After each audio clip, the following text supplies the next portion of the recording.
Good afternoon, everyone. Welcome to Noontime Kapehan, brought to you by Decaf Coffee Republic, our coaching hub and home of certified life coaches here in the Philippines. So, Noontime Kapehan is our daily coaching conversation, reliving the Kapehan Night by Master Coach A, where she talks about life, love, relationship, money, career, and anything under the sun.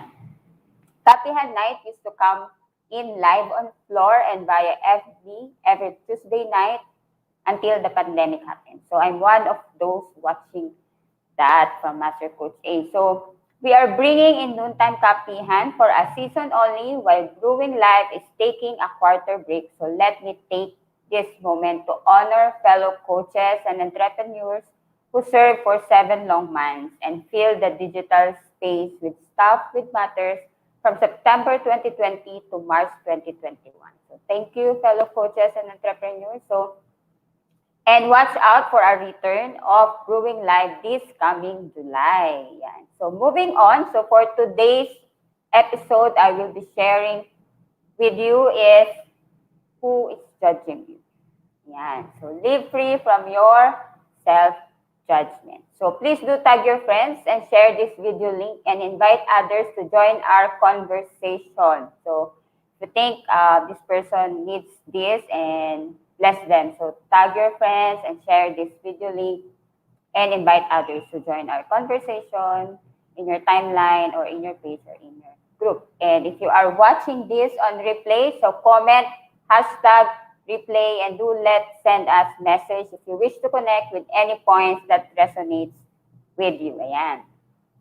And we have the YouTube link where you can find the replay of all the episodes of Noontime Kapehan. It's found in this caption of this video. So please do follow and subscribe to the channel so you will be notified of all the future videos to stop your digital space with valuable content. So our digital space matters. So please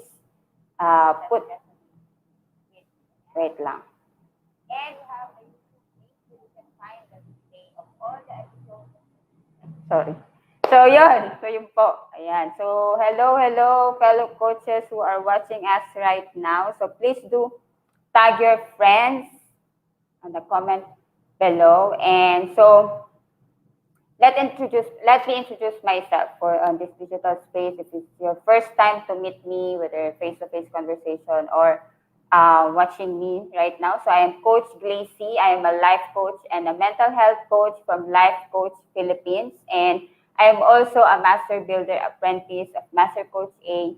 We build Thrive as we help your unstoppable dreams come true. I am a founder and creator of Live Free Coaching Community. And I'm also an entrepreneur as owner of 28th Street Cafe, wherein I am coming live. So for this afternoon, so my question for you is, who is judging you?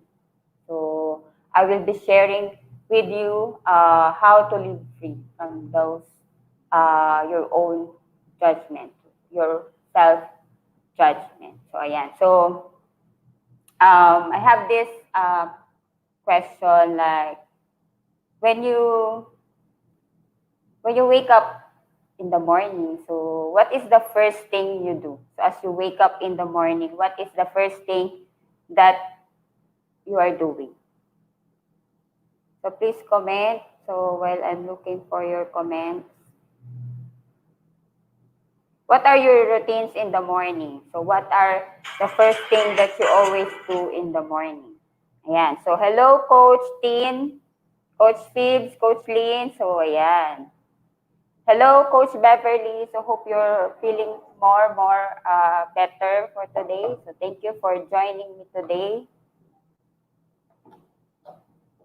Ayan. So please do share what are your routines in the morning. What is the first thing that you do in the morning as you wake up? So ikaw ba ay pagising mo, you look yourself in the mirror. So naghanap ka na kagad ng salamin.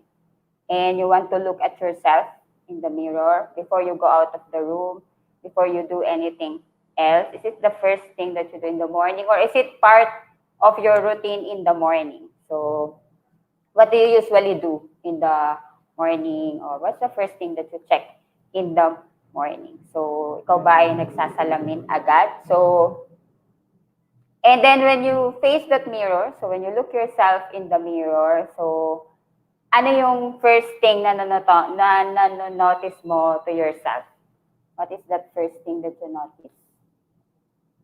So please comment on our comment box. Ayan, si Coach Phil. So I do stretching, look at the sky and pray. Ayan, hindi siya nagsasalamin. Ako lang yata yung nagsasalamin.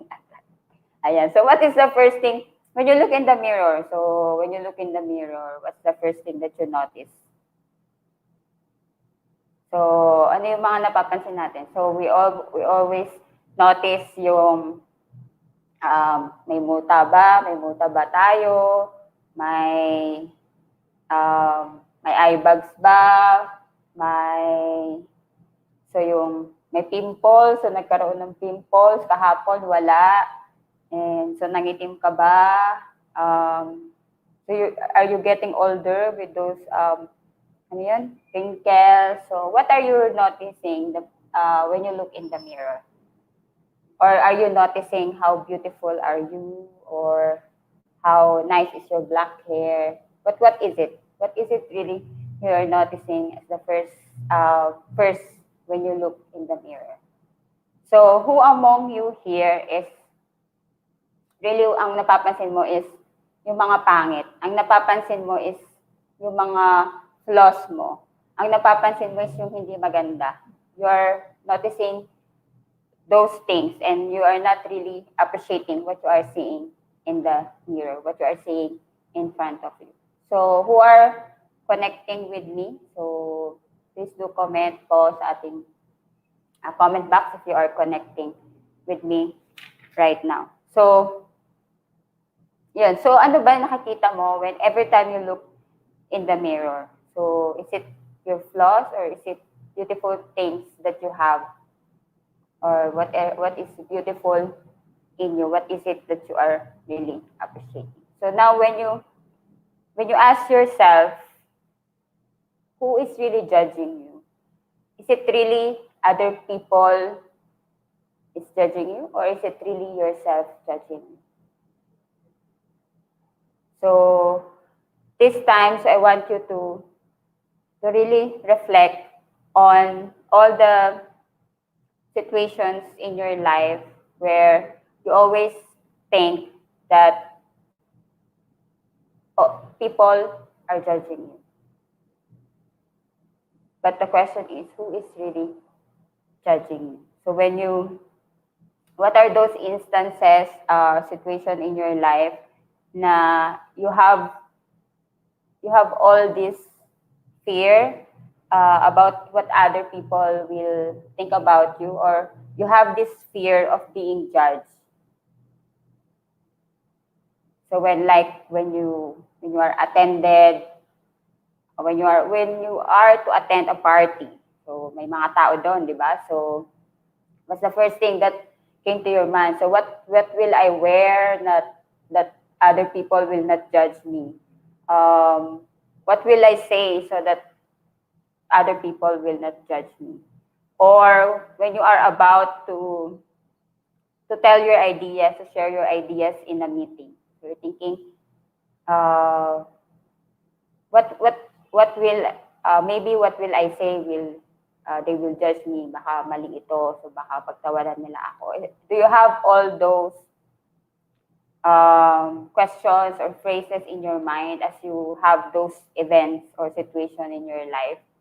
And like when you will to conduct your talk, like for example this one, so what I will need to say so that I will not be judged by other, or they will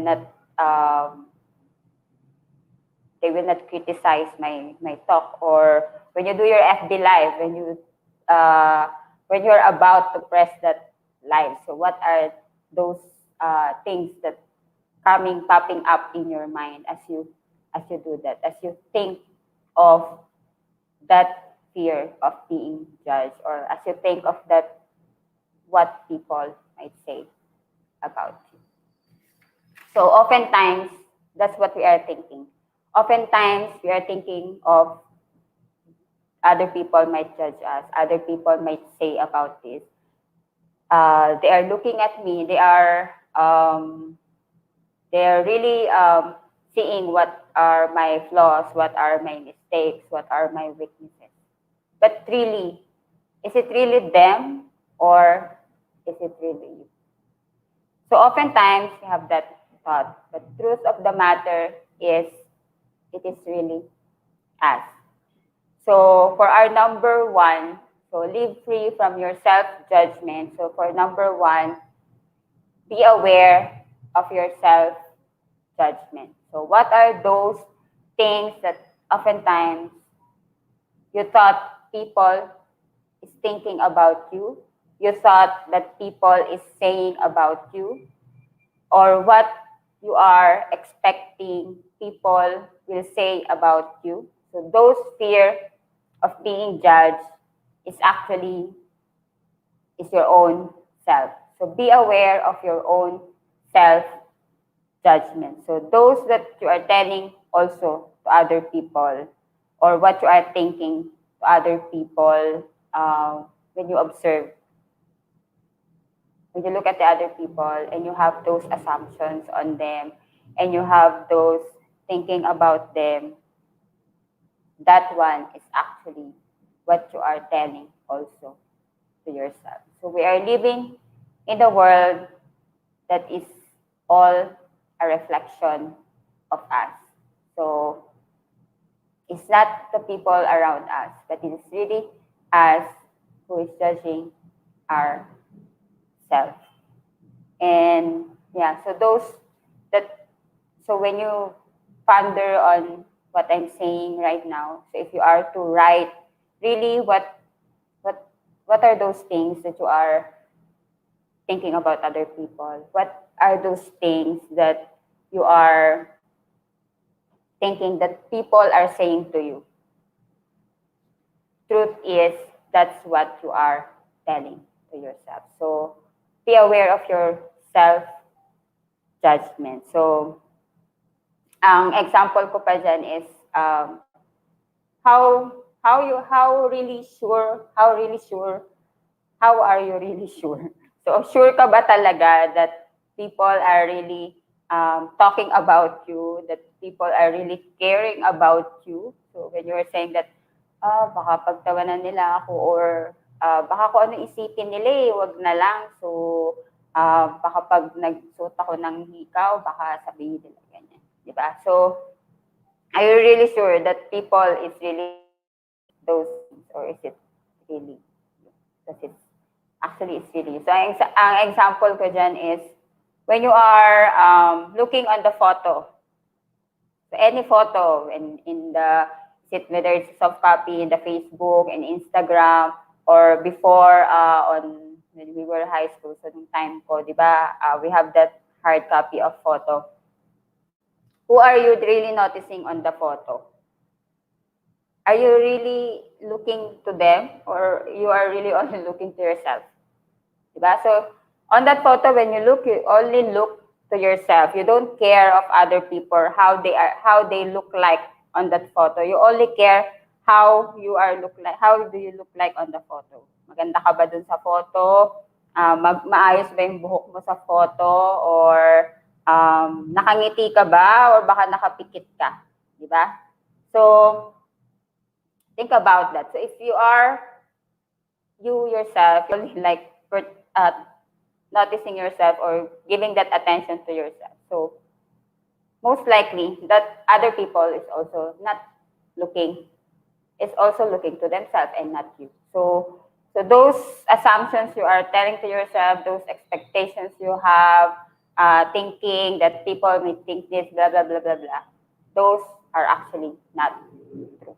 So they don't care about you. So it's only you who is really telling that to yourself. So be aware of that and be aware of your self-judgment. So ayan. So before I proceed to number 2, so let me greet other coaches and fellow learners. So great afternoon, Coach Candy and Ate Jen. So hello, great afternoon. And si Manong Leonard, si Mayor. So, salamat po at binigyan mo po ako pagpupugay sa inyo, Mayor. So, ayan. So, for our number 2, so for number 1, when you become aware of your self-judgment, so if you think about it, and as you write or have that list of what are those you tell to yourself of, or what are those that you think other people think of you, or what are those that you tell other people, are you telling other people. So as you make that, so it will not be an overnight, or it will not be that that we can flip it to make it from negative to positive. So for our number 2, we will move konti-konti yung mga negative self-judgment natin by celebrate your uniqueness. For our number 2, celebrate your uniqueness. So oftentimes, we judge ourselves, we make those criticisms of ourselves, and then so we judge ourselves to be this because we constantly compare ourselves to other people.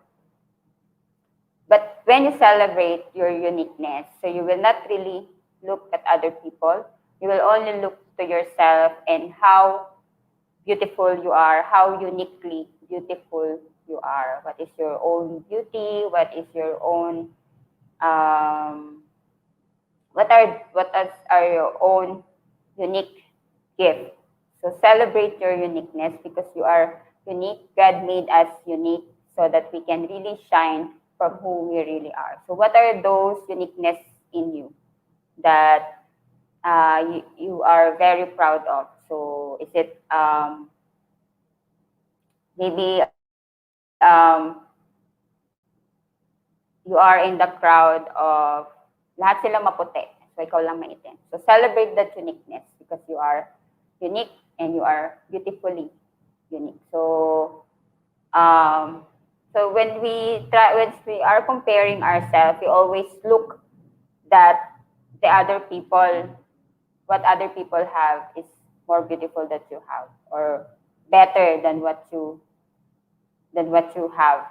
Diba? So the grass is greener on the other side. So if we always look at that, we will not be able to appreciate our uniqueness. We will not be able to appreciate our own individuality. So celebrate your uniqueness because that is a gift. Your being unique is a gift. So that is what you have that you can share with other people. So stop comparing yourself and celebrate your uniqueness. So ayan. So hello, Master Coach Jasmine. Yes po, celebrate our uniqueness. So yes, sabi nga ni Master Coach Jasmine, it's not overnight. Agree, not overnight thing. It's a process. So right now, don't beat yourself up for if you found out all those criticism you're telling to yourself, or you are already judging yourself right now. So it's a process, and yeah, so celebrate our uniqueness. Yes, Coach Nor. So hello, great afternoon. Ayan, so example also is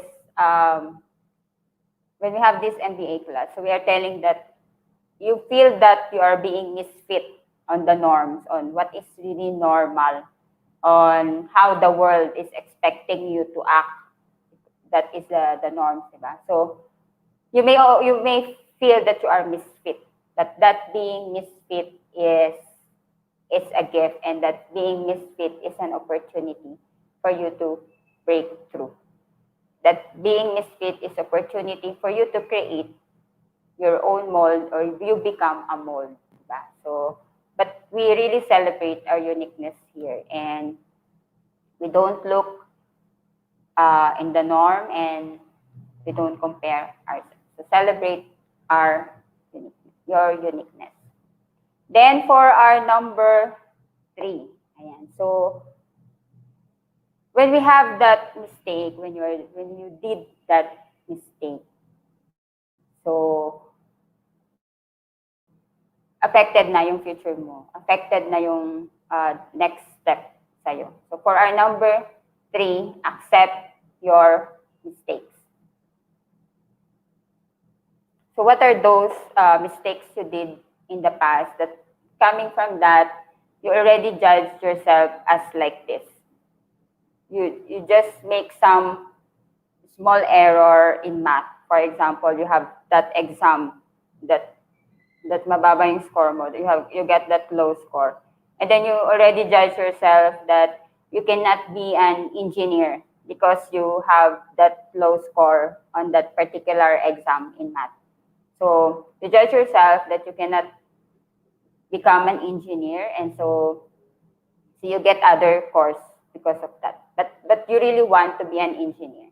But because of that, what happened? You judge yourself. So what are those mistakes that you did, and you label yourself as like this? So resist labeling yourself as a failure or a bad person because of that past error. So accept your mistakes and move on, and stop judging yourself from that.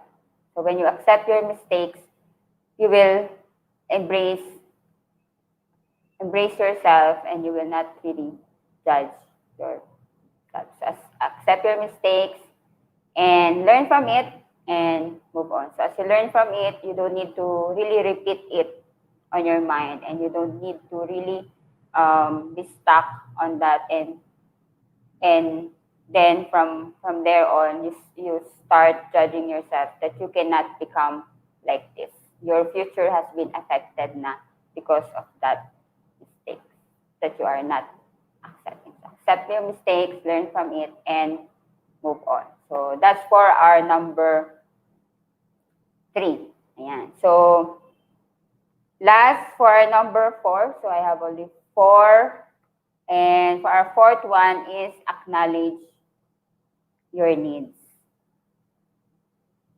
Acknowledge your needs as a human being. So we all have the needs. We all have this longing as a human, like a baby that is longing for a milk, so she will cry. So acknowledge your needs and find a way to get it, because you deserve to get what is your need, and you deserve to fill up that need. So acknowledge your needs and longing. So what are those that you really need? Because this is on our number 4. Because when you don't acknowledge your needs and you really feel that lacking, that you have something lacking in your life, so from that you will give up, and you will just say, I am just like this. So you stop there, and you have judged yourself to be like this, and you will not go forward. Like, for example, you just need love. And because you don't feel like you can get it. So what you just said instead of that is, you said, I am not lovable. So you already judge yourself as like that because of that need that being not fulfilled, or because of that need that you did not acknowledge.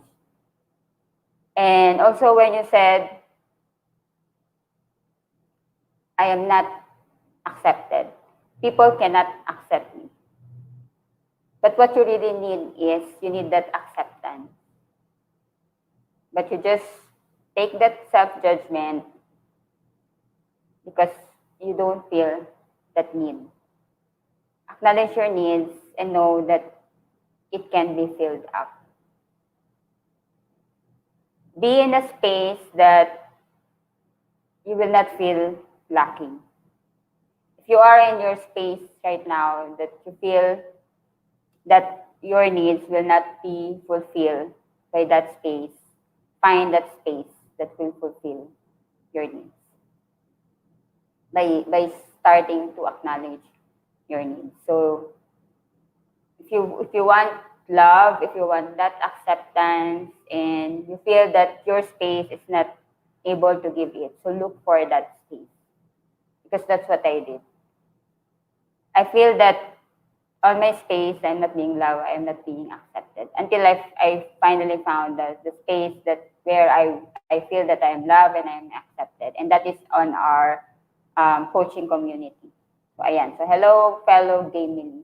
So we have that need. So as human, we all have that longing to have. We all have that things that we would like to have, because we are human. We are living as a human to fulfill that need. So look for that space. So if what you are need is really healing, so find that healing. If you feel that you need is, you feel that you are broken and you want to be whole, so find that space that will make you whole. Find that community. Find that help that can make you whole. So from that, so I'm inviting you to have this emotional rehab and let your healing start. Let your healing be fulfilled. Let that let let yourself be free from that pain and start the journey of healing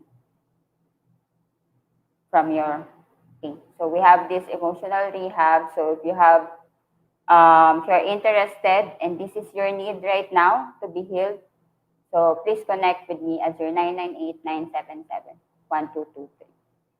And if you feel that you really need that someone to walk you through, and you really need that someone to support you, to really journey with you in your, to be accepted and to be loved. So please connect with us in our community. So you can connect with me at 0998-977-1223, or you can connect with any of the life coaches that are connecting here right now. So we have our community that can welcome you and will really accept you from who you really are. And then from there, so from when you have all those self-judgment, and so as I mentioned to you, the 1 to 4, to live free from your self-judgment. Be aware of your self-judgment, celebrate your uniqueness, accept your mistakes, and acknowledge your needs. So if you feel that you still need more, and that is self-acceptance and self-forgiveness. Just if you have realized that you have all those self-judgment, all those judgment to yourself, so it's time for you to accept really and forgive yourself from who you really are. Forgive yourself from what you have did from in the past. Forgive yourself from the mistakes you have in the past. So journey to self-acceptance and self-forgiveness. So I'm inviting you also to journey with me on self-acceptance and self-forgiveness, so you can really live free from your self-judgment. Quit beating yourself up and realize that sometimes things just don't work out for some reason.